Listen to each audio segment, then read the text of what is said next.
பொறுப்பா கவனிச்சு சீரோவடா உண்மையா உழைக்கிற நமக்கு எல்லா நன்மைகளும் நாடி வந்து கூடுதடா.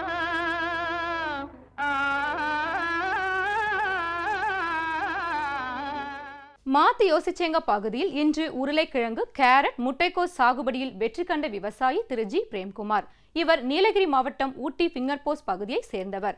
இவர் முதலில் ஏர் ஓட்டி அதன் பின்னர் தொழு உரம் இட்டு 1 அடி இடைவெளியில் கிழங்கினை நட்டு 20 நாள் இடைவெளியில் நீர் பாய்ச்சுதல் மற்றும் களை கட்டுப்பாட்டினை மேற்கொண்டு நல்ல மகசூலினை பெற்று பிறகு மாற்று பயிராக முட்டைக்கோஸ் மற்றும் கேரட் சாகுபடியினை முறையாக மேற்கொண்டு 45வது நாளில் களை நிர்வாகம் செய்து சூழ்நிலைக்கு தகுந்தவாறு மருந்தடித்தல், டிஏபி தெளித்தல் என சரியான தொழில்நுட்பத்தினை பின்பற்றி சாகுபடியில் அதிக மகசூலினை பெற்று தனது வாழ்வாதாரத்தினை பெருக்கிக் கொண்ட இவரின் அனுபவங்களை நம்மிடம் கூற கேட்டபோது,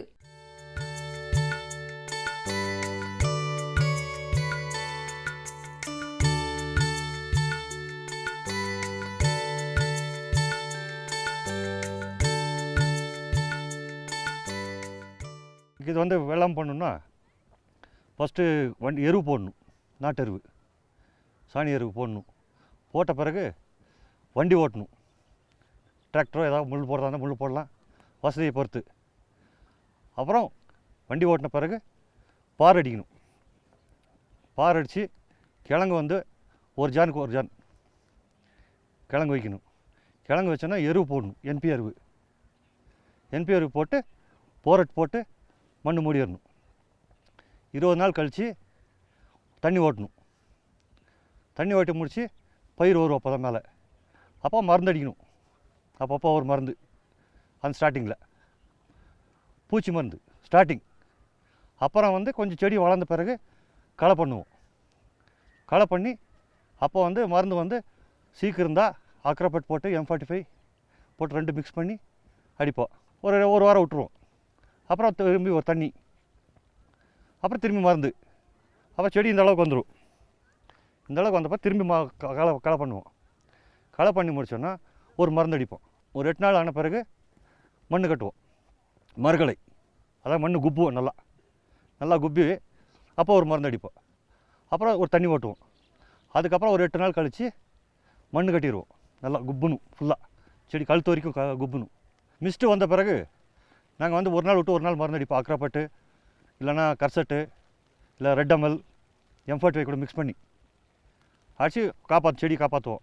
45 நாள் ஆன பிறகு திரும்பி மருந்து மட்டும்தான் அடிப்போம். தண்ணி ஓட்ட மாட்டோம். அப்போ மண் குப்புனதுக்கப்புறம் 60 நாள் கழித்து கிழங்கு செடியெல்லாம் படுத்துரும். பூரா முடிஞ்சிச்சு, அறுவடை ஆயிடுச்சின்னு அர்த்தம். அப்போ கிரமக்சன் அடிப்போம். கிரமக்சன் அடித்து ஒரு 8 நாள் கழித்து 8 நாள் 10 நாள் கழித்து கிழங்கு எடுப்போம். எடுத்து இதை மேட்டுப்பாளையம் NCMSக்கோ இல்லை மண்டிக்கோ இங்கே கொடுப்போம். அங்கே விலை எப்படி நிர்ணயம் பண்ணுறாங்கன்னு சொல்ல முடியாது. இன்றைக்கி ஒரு மார்க்கெட் இருக்கும், நாளைக்கு ஒரு மார்க்கெட் இருக்கும். அது நம்ம கன்ஃபார்மாக சொல்ல முடியாது. வெள்ளாமல் ஒரு மாதிரி இருந்தால், அதாவது செலவு டோட்டலாக ஒரு 35 ரூபா வரும். அரை ஏக்கருக்கு 30லேருந்து 35 வரைக்கும் வரும். இதை எடுத்து முடிஞ்ச பிறகு அடுத்த வெள்ளாமே மாற்றி போடுவோம். கிழங்கே போட மாட்டோம். ஒரு வேளை கோஸ் போட்டால் போடுவோம், இல்லைனா கேரட் போடுவோம். கேரட் போடுறதா இருந்தால் ஃபஸ்ட்டு வண்டி விட்டுறணும். வண்டி காடு க்ளீன் பண்ணி வண்டி விட்ட பிறகு பேடு கட்டணும். அது இப்படி கிழங்கு பார்க்கு போய் அடிக்கிற மாதிரி இல்லை, பேடு கட்டணும். இவ்வளோ அகலத்துக்கு 6 அடிக்கு 6 அடி இல்லை 8 அடி அந்த மாதிரி பேடு கட்டி அது கோடு கிழித்து விதை விட்டு மண் மூடணும். அது மூடணுன்னா ஸ்டார்டிங்லேருந்து தண்ணி ஓட்டிகிட்டே இருக்கணும். அதுக்கு கேரட்டுக்கு மட்டும் பயிர் வர வரைக்கும். சும்மா ஒரு நாள் அடிச்சுட்டு ஓடக்கூடாது.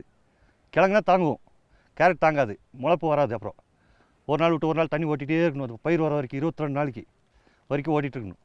அப்புறம் ஒரு 4 நாளைக்கு அப்புறம் ஒரு தண்ணி ஓட்டலாம் செடி மேலே வந்த பிறகு.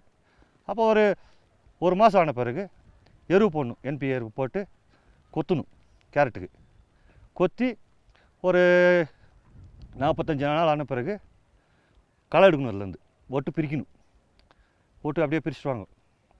அது பிரித்து முடித்த பிறகு திரும்பி NP எருவு போட்டு கொத்திடுவோம்.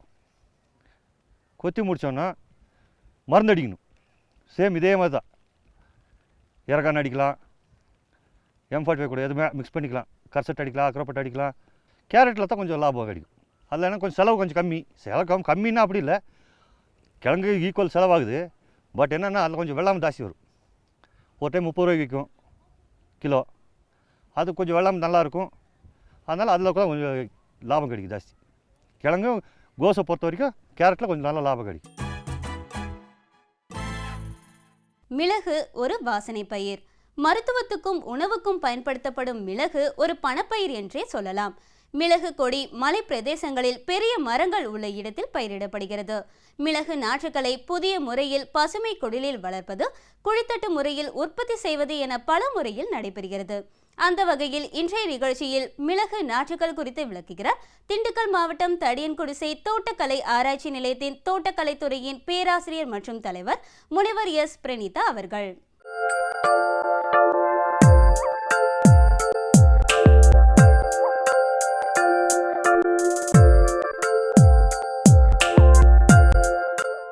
இந்த மிளகு நாற்றங்கள் தயாரிக்கிறதுக்கு நமக்கு ஒரு பாலித்தீன் பை, அதாவது 10 சென்டிமீட்டர் அகலமும் 15 சென்டிமீட்டர் உயரமும் உள்ள பாலித்தீன் பையில் அது நல்லா தண்ணியில் வெளியில் வரதுக்கான துளை போட்டிருக்கணும். நடு பகுதியில் துளையிட்ட அந்த பாலித்தீன் பை எடுத்துக்கணும்.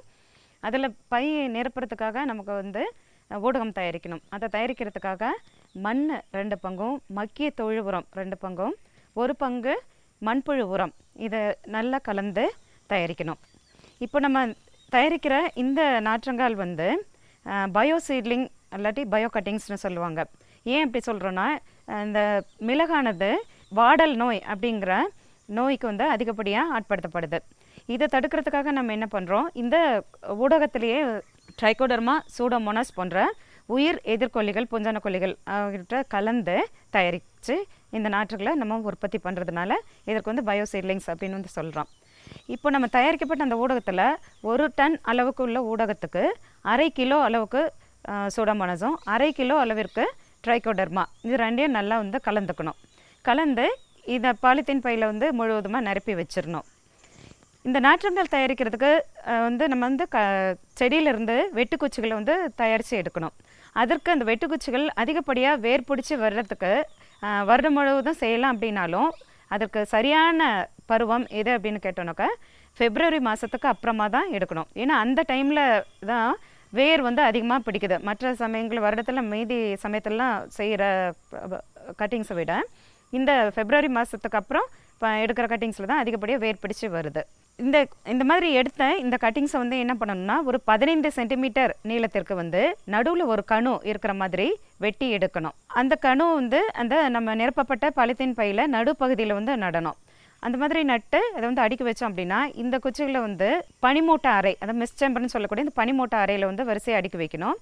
அதில் அடுக்கி வச்ச பின்னாடி அதற்கு டெய்லி அதுக்கு தண்ணீர் விட்டுட்டு வரணும். அந்த கட்டிங்ஸ் 1 மாதத்தில் வேர் பிடிச்சிடும். 3 மாதத்தில் அதை வெளியில் கொண்டு வந்துடலாம். அதாவது நல்லா வேர் பிடிச்சி தயாராக இருக்கும். அந்த மாதிரி 3 மாதம் ஆன கட்டிங்ஸை கொஞ்சம் கொஞ்சமாக நம்ம வெளியில் எடுத்துகிட்டு வந்து அந்த பனிமூட்டை அறையிலேருந்து நிழல் வலையில் வச்சு பராமரிக்கணும். அதுக்கப்புறமா கொஞ்சம் ஓரளவுக்கு ஒரு அடி நீளத்திற்கு அந்த கொடிகள் வளர்ந்த பின்னாடி 6 மாதத்துலேருந்து 1 மாதம் வரைக்கும் அதை நிழல் வலையில் வச்சுட்டு அதுக்கப்புறம் கொஞ்சம் கொஞ்சமாக வெயிலுக்கு அதை வெளியில் கொண்டு வந்து வச்சுட்டு அதுக்கப்புறம் அது நடவு வெயிலுக்கு நம்ம கொண்டு போகலாம். மிளகு அப்படின்னு பார்த்தாவே எல்லாருமே மலைப்பகுதியில் மட்டும்தான் வளரும் அப்படின்னு நினச்சிட்டு இருக்கிறாங்க. ஆனால் பன்னியூர் 1 அப்படிங்கிற ஒரு ரகம் மட்டும் கீழே சமவெளி பகுதியிலையும் அது பரவலாக வளர்க்கப்பட்டுட்டு வருது. தென்னை மரம், பாக்கு மரம் உள்ள தோப்புகளில் இது ஊடுபயிராக வளர்த்துட்டு வராங்க. இந்த பகுதியில் வளர்க்குறதுக்கு இந்த பன்னியூர் 1 அப்படிங்கிற ரகம் ரொம்ப சிறந்ததாக இருக்குது. இந்த பன்னியூர் 1 ரகம் நம்ம தோப்புகளில் மட்டும் வளர்க்கணும்னு அவசியம் இல்லை. நம்ம வீட்டில் கூட தொட்டியில் வளர்த்துக்கலாம். இந்த மாதிரி வளர்ந்த செடிகளை தொட்டியில் மண்ணை நிறச்சி அது பயிர் வளர்க்குறதுக்கு இடம் இல்லாதவங்க வீட்லேயே தொட்டி செடியாக கூட வளர்த்துக்கலாம். குத்து மிளகு அப்படின்னு சொல்லுவாங்க. இதோட இந்த மிளகு நம்ம காஞ்ச மிளகை தான் பயன்படுத்தணும்னு அவசியம் இல்லை. இது காய்ப்புக்கு 6 மாதத்துலேருந்து 1 வருஷத்துக்குள்ளே காய்ப்புக்கு வந்துடும். அதாவது தொட்டியில் வளர்க்கப்படுகிற இந்த செடிங்க அந்த காய்களை நம்ம பறித்து அந்த பச்சை மிளகுக்கு பல்வேறு உபயோகம் இருக்குது. வீட்டிலே பார்த்தோம் அப்படின்னா பச்சை மிளகுலேருந்து நம்ம ஊறுகாய் தயாரிக்கலாம். பச்சை மிளகு டீப் ஃப்ரோசன் அப்படின்னு சொல்லுவாங்க. அதை உரைய வச்சு பின்னாடி நமக்கு தேவையானப்போ அதை பயன்படுத்திக்கலாம். அது தவிர இந்த குருமா செய்கிறதுக்கு, சட்னி செய்கிறதுக்கெலாம் கூட இந்த பச்சை மிளகு பெருசும் ரொம்ப உதவியாக இருக்குது. அதனால் இந்த பச்சை மிளகு அதுக்கு கூட நம்ம தயார் பண்ணிக்கலாம். இந்த இந்த தொட்டியில் வந்து வளர்க்கக்கூடிய செடிகளை வந்து நம்ம வந்து வீட்லேயே வந்து பராமரிச்சுக்கலாம். அது தவிர நம்ம வந்து அந்த பச்சை மிளகு தவிர காய்ஞ்ச மிளகு எடுக்கணும் அப்படின்னாக்கா அந்த மிளகு கொத்து நல்லா அந்த கொத்து முற்றிய காயிலிருந்து ஒன்றோ ரெண்டோ அந்த கொத்துலேருந்து ஒன்றோ ரெண்டோ பழம் வந்து பழுத்திருக்க சமயத்தில் அந்த காயில் அந்த கொத்துக்களை வந்து பறித்து எடுத்து அதை தனியாக உதிர்த்து எடுத்துட்டு சுடுதண்ணியில் அதை நனைச்சி எடுத்துட்டு ஒரு 5 நிமிஷத்துக்கு நனைச்சி எடுத்துட்டு அதுக்கப்புறம் வெயிலில் உலர வச்சு எடுக்கணும். அந்த மாதிரி பண்ணணும் அப்படின்னாக்கா நமக்கு உலர்ந்த மிளகு கிடைக்கும். மிளகுல வெட்டுக்குச்சிகள் மூலமாக இனப்பெருக்கம் பண்ணுறதை பார்த்தோம். இது தவிர நம்ம வந்து ஒட்டு செடிகளும் கூட தயாரிக்கலாம். ஏற்கனவே நான் சொல்லியிருந்தேன், மிளகுல வந்து இந்த வாடல் நோய், அதாவது துரித வாடல் மெதுவாடல்னு 2 வாடல் நோய் இருக்குது. அது ரொம்ப சீரியஸான டிசீஸ். இதை தடுக்கிறதுக்காக என்ன பண்ணுறோம் அப்படின்னாக்கா இந்த மிளகு குடும்பத்தை சேர்ந்த அதோட பைப்பர் ஹைம்னோஃபில்லம் அப்படின்னு சொல்லக்கூடிய ஒரு வேர்க்குச்சியை வந்து எடுத்துக்கணும். அந்த வேர்க்குச்சியை எடுத்துட்டு நமக்கு எந்த ரகத்தை வந்து வளர்க்கணுமோ அந்த ரகத்தோட குச்சியை வந்து மேலே எடுத்து வச்சு ஒட்டுக்கட்டி தயாரிக்கலாம். இந்த மாதிரி பண்ணுறதுனால இந்த செடிகள் வந்து வறட்சியும் தாங்கி வளருது. அதை தவிர இந்த மெதுவாடல் மற்றும் துரித வாடல் 2த்துக்கும் இது வந்து எதிர்ப்பு சக்தி உள்ளதாக இருக்குது இந்த விதம் ஒட்டுக்கட்டப்பட்ட செடி. இந்த செடிங்களையும் வந்து 6 மாதத்துலேருந்து 1 வயசு ஆன நாற்றுகளே வந்து நம்ம ஒட்டுக்கட்டப்பட்ட செடிகளை எடுத்து நடவு செய்கிறதுக்கு நம்ம வந்து பயன்படுத்திக்கலாம். இந்த மிளகுல வெட்டுக்குச்சி தயாரிக்கிறதுக்கு பொதுவாக என்ன பண்ணுவாங்கன்னா ஓடு கொடிகள் அப்படின்னு சொல்கிற கொடிகள், அதாவது மரத்துலேருந்து தரையில் படர்ந்து போகும், மேலே கிளை மேலே ஏறாமல் அந்த கொடிகளை தான் வந்து இது வரைக்கும் பயன்படுத்திக்கிட்டு இருந்தோம். ஏன்னா அதிலிருந்து எடுக்கப்படுற வெட்டுக்குச்சிகள் தான் நல்ல வீரியமாக வளருது அப்படின்னு சொல்லிட்டு அதை வந்து வெட்டுக்குச்சி தயாரித்து பயன்படுத்திகிட்டு இருந்தாங்க. ஆனால் இப்போ வந்து ஆராய்ச்சி மூலமாக கண்டுபிடிச்சிருக்காங்க, ஏறு கொடிகள், அதாவது மரத்தில் படர்ந்து அது நுனிப்பகுதியில் உள்ள கிளைகளை கூட நம்ம அதில் இருக்கிற கொடிகளை கூட நம்ம எடுத்து பண்ணலான்ட்டு. இப்படி பண்ணுறதுனால இந்த நுனி கொடிகளை வந்து எடுத்து நம்ம வெட்டுக்குச்சிகள் தயாரித்து பண்ணுறதுனால என்ன பயன் அப்படின்னு கேட்டோன்னா, அந்த ஓடு கொடிகளில் உள்ள செடிகளானது காய்ப்புக்கு வர்றதுக்கு 6லேருந்து 8 வருஷம் ஆகும். இப்போது இந்த ஏறு கொடிகள் மூலமாக தயாரிக்கப்படுற செடிகள் வந்து ஒரு 3-4 வருஷத்துலேயே வணிக ரீதியாக பலனுக்கு வந்துடுது அப்படின்னு கண்டுபிடிச்சிருக்கிறாங்க. இந்நிகழ்ச்சி பற்றிய உங்களின் கருத்துக்களும் ஆலோசனைகளும் வரவேற்கப்படுகின்றன. எங்களின் மின்னஞ்சல் முகவரி dd@05chennai@gmail.com. மீண்டும் நாளைய பொன் விளையும் பூமி நிகழ்ச்சியில் சந்திப்போம். நன்றி, வணக்கம்.